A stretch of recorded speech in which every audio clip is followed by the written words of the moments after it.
The Denver Broncos offense must keep bowing against the New York Jets and that tough defense in Sunday's matchup. On top of that, Breece Hall is a challenge for Denver's defense, especially with Alex Singleton now out for the season. We'll break that down and much more on today's episode, Lockdown Broncos.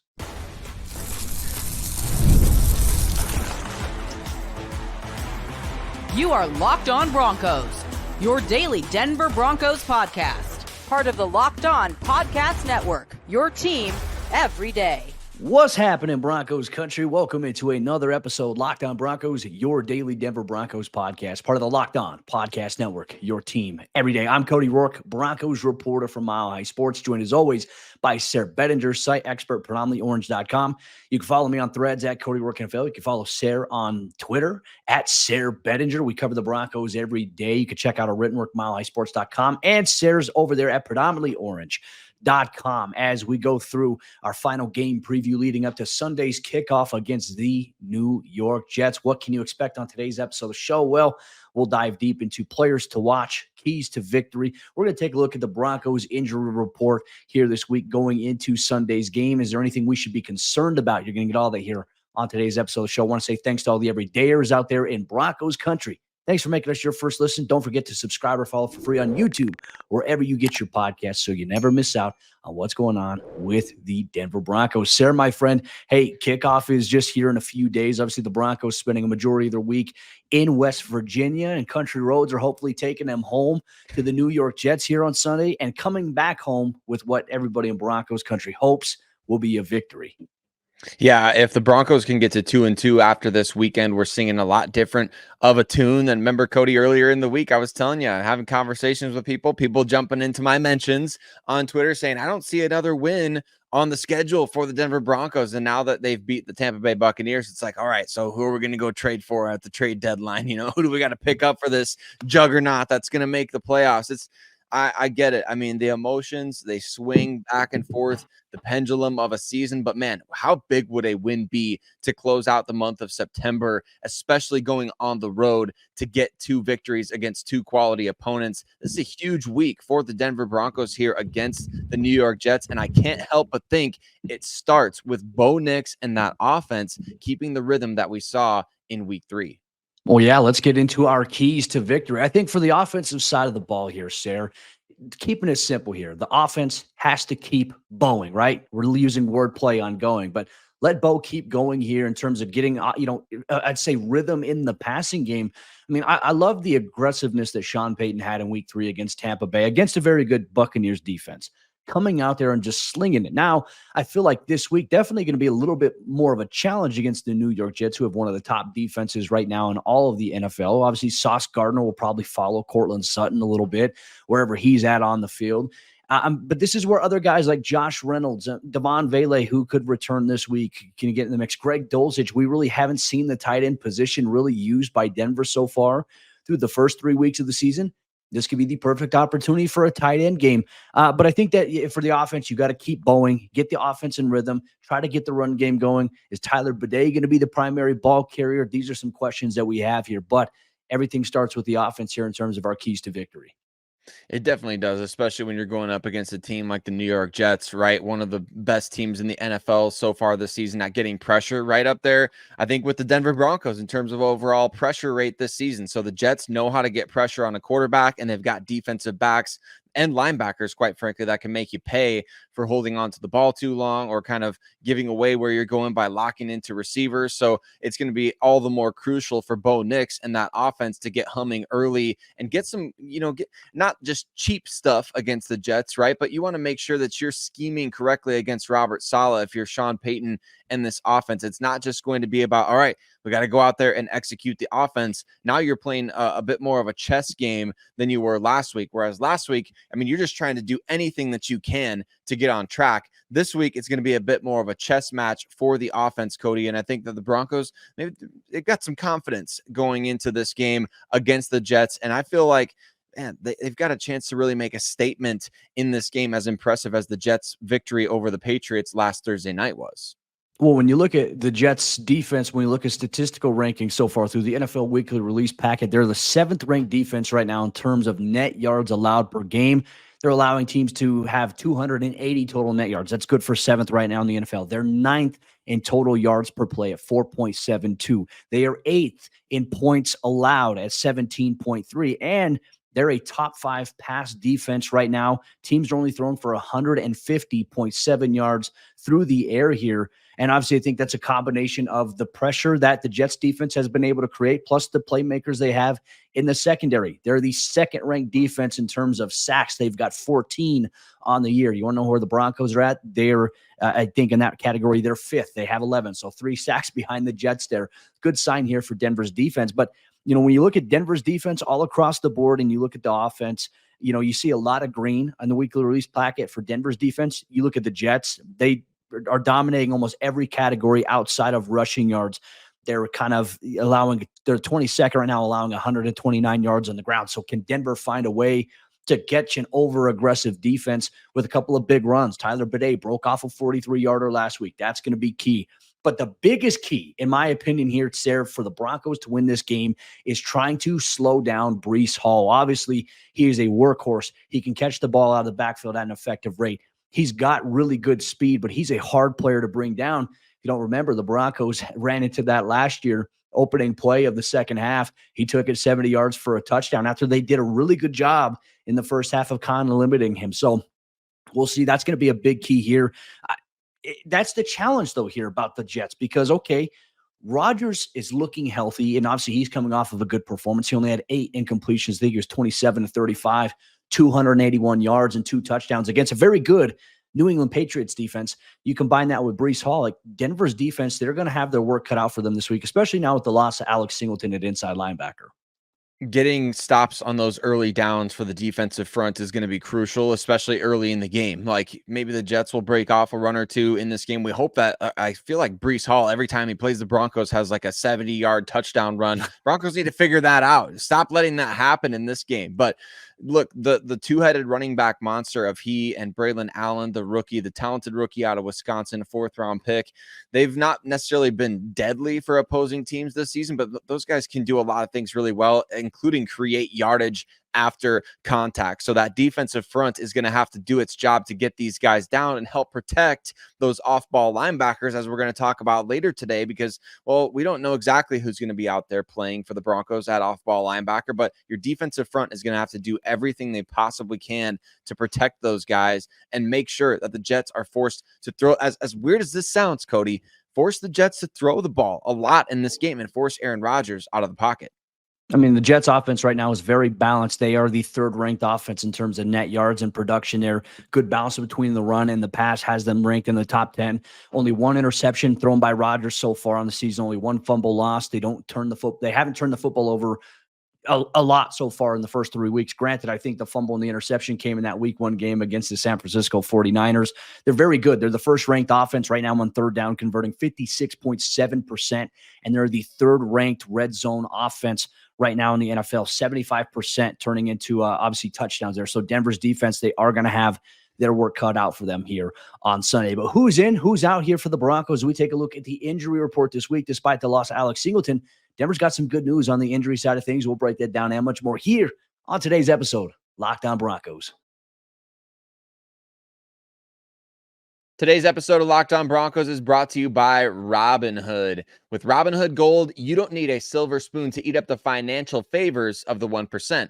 Robinhood Gold allows others to get the rates and perks usually reserved for the high society. Now, the resourceful individual with Robinhood Gold can earn the very liberal rate of 4.5% APY on uninvested cash, receive unlimited 1% deposit bonuses, and be rewarded with a handsome 3% retirement boost on an IRA account. Robinhood Gold provides the privileges of a high net worth for any net worth. These generous benefits are now available for only $5 a month. The new gold standard is here with Robinhood Gold. Sign up at Robinhood.com/gold. Terms apply. For product-specific disclosures, visit Robinhood.com/gold. Investing involves risk. Rate may change. Gold membership is offered by Robinhood Gold, LLC. And today's show is also brought to you by our friends at Prize Picks. Prize Picks is America's #1 daily fantasy sports app with over 5 million active users. Prize Picks is the easiest and most exciting way to play daily fantasy sports. And unlike other apps, on Prize Picks, it's just you against the numbers. All you do is pick more or less on 2 to 6 player stat projections and watch the winning roll in. One Caleb Williams passing yard gets you one win on Prize Picks every week in September. That's right. Only 1 yard gets you an automatic win every football weekend in September. That's 4 weeks of free W's. Don't miss this deal on Prize Picks, because when it's gone is when September ends. And you can select any player. For example, you can look at Tyreek Hill. You think he's going to have more than 90 receiving yards, even maybe with some quarterback questions there in Miami? Or do you think Dak Prescott and the Cowboys are going to have to throw a lot here in week 4? Well, you can pick Dak Prescott for more than 263 passing yards.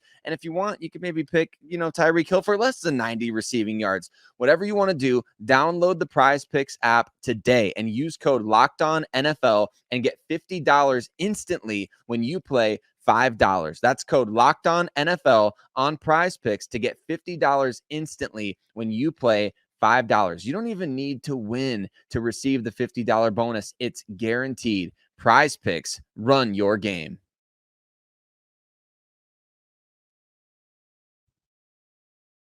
Alex Singleton is out for the rest of the year, but the injury report overall for the Denver Broncos entering week 4 is pretty darn clean. It's what you like to see, especially after a hard-fought victory in week 3. We're breaking down what players are on the injury report, what guys could be coming back this week and making a little bit of an impact, maybe a lot of bit of an impact on today's episode. Locked On Broncos, we're breaking it all down, and you know that your boys Cody and Sayre will be here for you every single day, and we appreciate all of you everyday listeners of Locked On Broncos for making us part of your day, however you choose to do so, especially for those of you that make us your first listen of the day. Every single day, you know that we got you covered with everything that goes on with the Denver Broncos, even when they're in West Virginia practicing, getting ready for this week 4 matchup. Cody, let's talk about the injury report, because right now, injuries are piling up around the league. Obviously, the Denver Broncos not immune to that, right? We saw Baron Browning and Mike McGlinchey go on IR last week. Now we've seen Alex Singleton go on IR this week. So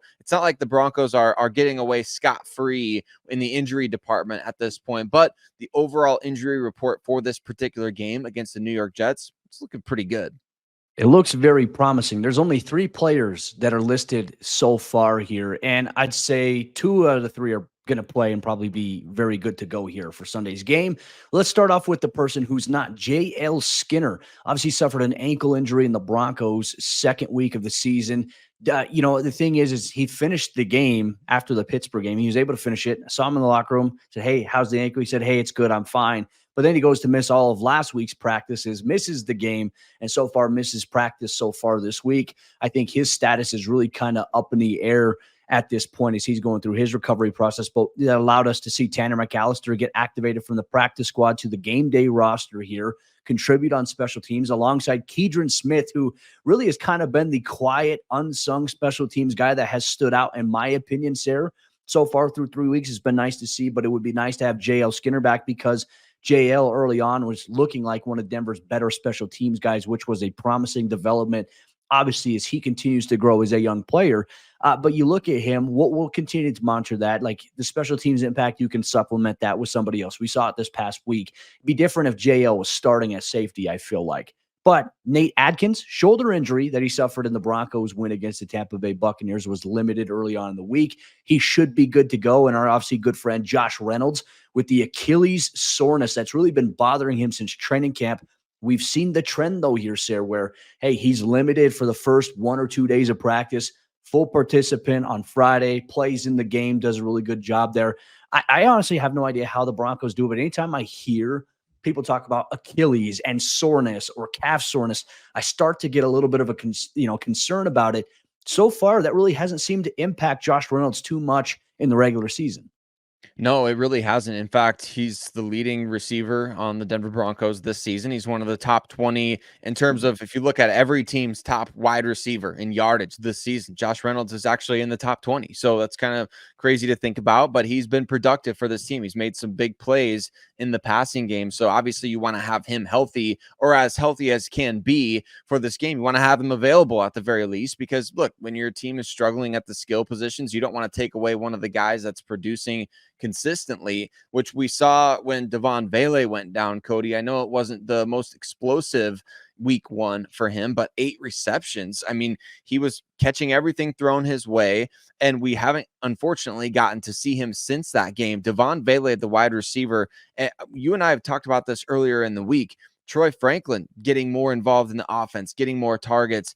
Can we see both of these guys out on the field for the Broncos this week against the New York Jets, or is it one or the other at this point, do you think? I think this is a great question because it kind of plays into the matchup. Like, obviously, the New York Jets have a talented secondary, a talented pass rush. If you're not getting much production from your tight ends in terms of them being featured in the passing game predominantly, as we've seen, like the lack thereof so far, I do think that this is a week where you can go with more wide receivers, and I think that just because now you're getting Troy Franklin more acclimated in the offense, keep doing it. You drafted him, like you traded up to draft him in the 3rd round. Find a way to get him on the field. He can also play special teams for you, but he and Devaughn Vele can be contributors. Cortland Sutton's going to see a lot of attention this week from the Jets. So now it's an opportunity for guys like Josh Reynolds, Troy Franklin, Devaughn Vele, Marvin Mims. I like the package where we see Marvin and Troy on the field at the same time, the 2 speed dynamics. The only difference is Troy has a little bit of size in comparison to Marvin. Find a way to be creative with your offensive personnel. And what does that mean? Like, does this mean that little Jordan Humphrey doesn't see as many targets or offensive snaps? I don't think that changes much, but I think you have to really come into this game here saying, hey, we need to be able to throw the football against one of the NFL's best pass defenses right now in New York, combined with the pressure that those guys look to provide. You have to have pass catching options, because what do we see week 1 against the Seahawks? Granted, it was the first week of the regular season. We didn't see really anybody outside of Devaughn Vele step up at receiver, and Josh Reynolds obviously had a big catch there. There were a couple of key drops by receivers, by Cortland, by Lil Jordan Humphrey. You're going to need contributions across the board against a better defense this week. This could be, outside of Pittsburgh, this could be the best defense that Denver is going to be facing so far this season early on. So it is a challenge. I think more is better in this situation.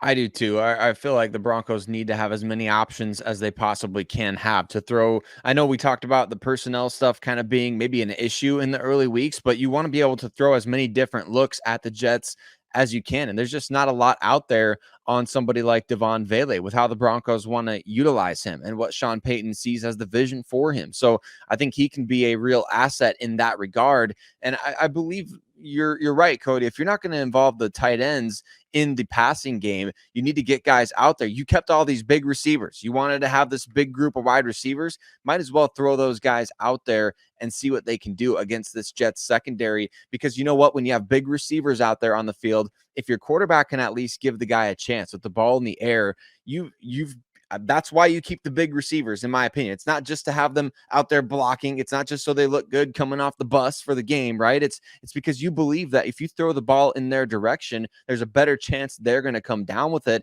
If the Broncos feel like they're going to get a lot of, decent contested catch situations in this game, I feel like having that group of large receivers out there could be a huge advantage for them. Well, and you need to find ways to attack soft spots between the combination of zone that I think obviously that New York will play, but then New York will dial up aggressive looks and they'll go man coverage and send 7. Kind of what we saw Vance Joseph do this past week against the Tampa Bay Buccaneers. And look, they've got disruptive players on the interior defensive line, an outside linebacker. Their linebackers are very, very good, in my opinion, in New York. And so it's how do you find the balance here offensively? Who is the guy? Like, we've seen so far, I think, through 3 weeks, the offensive distribution change. Now with Devaughn Vele coming back from his injury. He was a full participant last week on Friday, was off the injury report, could have played, but they still held him out as inactive. Does that change this week, or do they keep him inactive for yet another week as they try to maybe get some rhythm here with Troy and Marvin?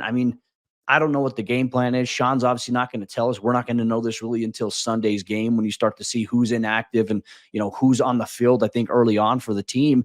I'm excited to see it all play out, though. But I think the good news here is that Denver, outside of the guys they have placed on injured reserve, they're healthier this week going into this game than I think they were going into last week's game. So promising signs, promising developments after things seemed a little bit gloomy after Denver's 0-2 start. Now they've got a little bit of a chance to rattle off a win against a 2-1 football team to improve to 2-2 on the season. Now set up a home matchup, obviously next week against the Las Vegas Raiders, and we'll see what the storyline is for them as well. But going into Sunday's game specifically here, who were some players to watch? Well, I'll tell you why Jonathan Cooper is one guy I have my eyes on for Denver's defense this week. Sayre will tell you his picks here on today's episode, Locked On Broncos.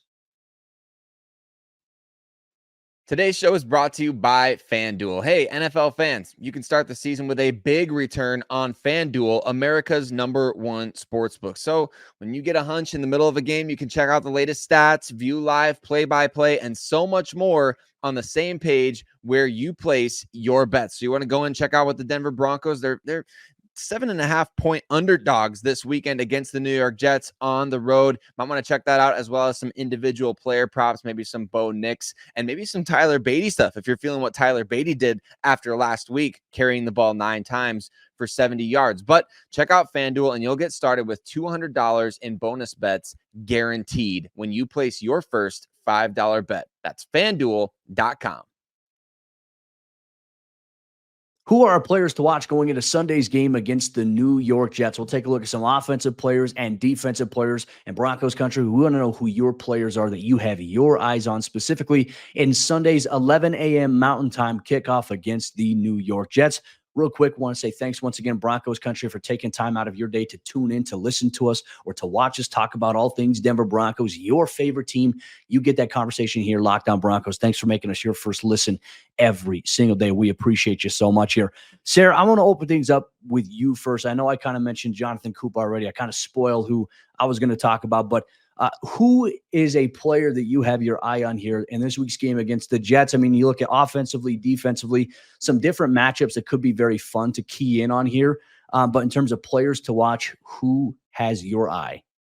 Well, offensively, I want to start off with Marvin Mims, because I feel like through the first 3 weeks, Cody, it's been really rough going for him as far as just like, what's his involvement? Like, what is he actually even going to be for this offense? 37 total offensive snaps in the first 3 weeks of the season. I mean, it's just unacceptable to me. So I'm interested to find out, okay, the first 3 weeks, we've seen minimal involvement. I think he even had a season high in snaps last week with like 16 or something like that. So it's not been good overall in terms of the snap usage, but there was some stuff when you watched the tape back, like Marvin was coming open on some deeper routes against the Tampa Bay Buccaneers. And not that he wasn't coming open before, but I think, man, the Broncos, when they do their film review this week, they're going to see, hey, Mims was coming wide open on this play over here. We just got to hang in there and hit him. And it's the same is true maybe for a couple of other guys. There was a lot of plays out there for the Broncos, really good design by Sean Payton and good execution by the Broncos to get open. Now we got to hit those throws. And so is Marvin going to be more involved against the New York Jets? Are they going to try to force feed him the ball a little bit? I don't think we can assume that by any means, but look, you got to get this guy involved in the offense. He's one of your most explosive players.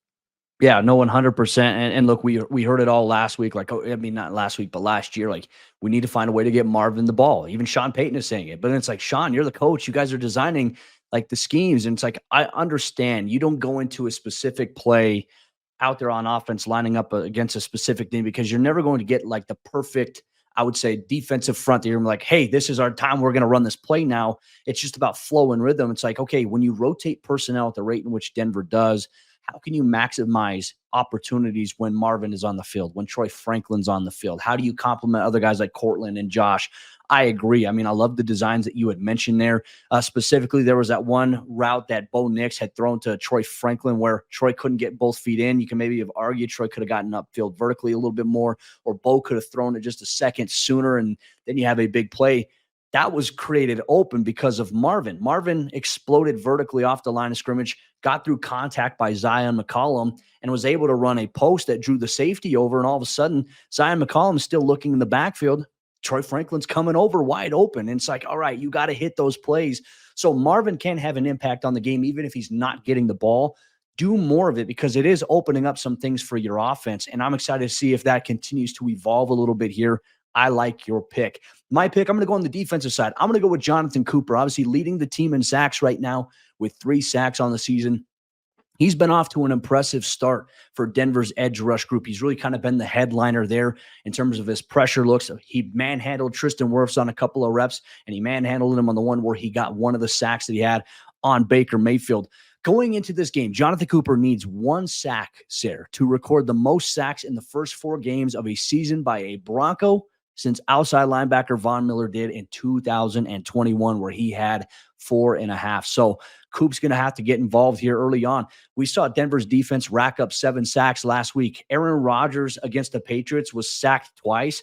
Denver has to find a way to pressure Rodgers, because if they can do that, they're going to be in a good position here to win this game. Now, obviously, you have to stop Breece Hall and obviously Allen at the tailback position, but being able to generate pressure on Rodgers is going to make things easier for your secondary guys like Pat Surtain and Riley Moss, for those guys to thrive. Jonathan Cooper's been a big driving force of that early on in the season.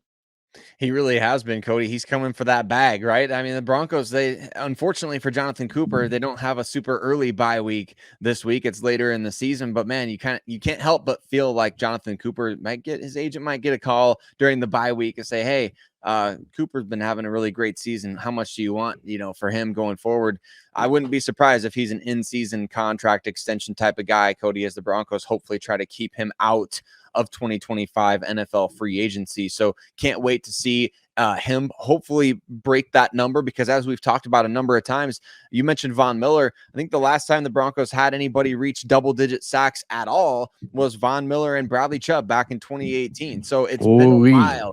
Been a long time since the Broncos have had anybody do that, and Jonathan Cooper is tracking to do exactly that. I'm looking at the second level of the defense as well here, the off-ball linebacker position. Who the heck's going to play there? That's what I'm looking at. That's the player that I'm watching for in this game. We don't exactly know that. I think that can be an advantage for Sean Payton. We talked about some of the potential options, right? Obviously, Cody Barton has played the most of any other off-ball linebacker this year for the Broncos besides Alex Singleton. But other than that, Alex Singleton has played more snaps with a torn ACL than anybody else has played off-ball linebacker for the Broncos this year. I think Christian Welch has played, 30-ish snaps. So it's going to be either Welch or Justin Strnad, who had a really good preseason. Maybe you call up Quan Alexander and or Zach Cunningham off the practice squad. Maybe even Lavelle Bailey. It's easy to forget, like Lavelle, he made the 53-man roster right away. I know he was cut the next day for Christian Welch, but can't be discounted that he did make the initial 53. So it's the options are there for Sean Payton to do whatever. And heck, you know what, Cody, if JL Skinner's healthy enough to play in this game, throw him next to Cody Barton and see what happens there for a drive or two. I wouldn't mind that idea to get JL Skinner in the game. And so there's plenty of options, and there's plenty here that's okay. Now we got to figure out who's calling the plays or who's relaying the play calls as well. A lot of intrigue at the off-ball linebacker spot this week for Denver. I didn't even think of JL Skinner when you mentioned it. The more I think about it, it's kind of exciting, right? Because he's big, he's physical, he can play with contact. He's 6'4", so he can get in the way of your passing lanes and windows across the middle of the field. He can cover. So it's like, all right, hey, he might just be the jack of all trades. And I remember Sean Payton said after announcing Singleton's injury, he said, hey, we got 2 or 3 options that we're going to look. We're going to look at every situation. It could be Cody Barton, Christian Welch starting, which would be interesting. That's just an interesting lineup when you look at it on paper. It feels a little bit weird. Justin Strnad, because obviously getting that mix. Part of me is wondering though, like how fast can Quan Alexander and a guy like Zach Cunningham, how quick can they pick up this defense though, the terminology? Because right now, I mean, gosh, Denver's defense has been playing with rhythm. They've been humming for the first 3 weeks of the season. Granted, they got gashed up a couple of, no huddle situations by Kenneth Walker, a couple busted coverages in week 1 there. But really, you take away a couple of those plays, Denver's had one of the top defenses in the NFL. They still have a top defense right now in the league after 3 weeks of the season. Can you throw these new guys in without there being any drop-off? I don't know if that's the case just yet. Like, in theory, it seems very, very difficult to do that, right? Because what I saw from the linebacker play against Tampa Bay, I felt like Cody Barton, Alex Singleton, they did such a great job of disguising. When they were blitzing, they never showed it pre-snap that they were. They always timed it perfectly. And so when you have a new guy like Cunningham or Quan Alexander, if you're going to focus on one of these guys, how do you get them to kind of play with that same level of speed and just smartness as well early on when they don't know the full playbook. That to me, I think is what concerns me a little bit. So I have an estimation. It'll be Cody Barton, Christian Welch starting. So we'll see how things play out. Maybe Denver rotates linebackers. I mean, Sayre, they've already kind of been doing that. Alex Singleton's been the lone guy who's played 100% of the snaps at inside linebacker. You mentioned the rotational snaps with Welch getting around 30 snaps so far this season.